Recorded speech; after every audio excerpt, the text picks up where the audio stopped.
আসসালামু আলাইকুম রহমতুল্লাহ।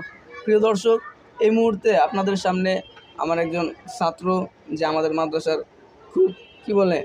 খুব ভালো একজন ছাত্র, সে একটি তেলাওয়াত করে শোনাবেন। আব্দুল্লাহ, একটি তেলাওয়াত করো। أعوذ بالله من الشيطان الرجيم. بسم الله الرحمن الرحيم.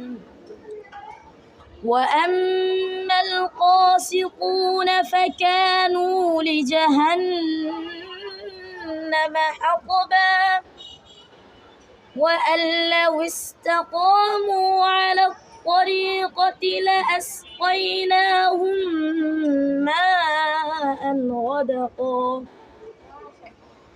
لنفتنهم فيه ومن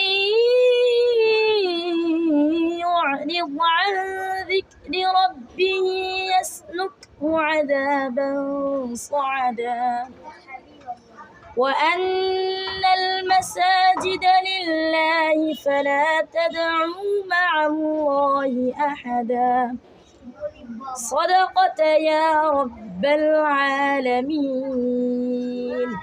প্রিয় দর্শক, আব্দুল্লাহর তেলাওয়াতটি আপনাদের কাছে কেমন লাগলো অবশ্যই কমেন্টে জানাবেন, এবং আব্দুল্লাহর জন্য একটু বিশেষভাবে আপনাদের দোয়ায় স্মরণ করবেন।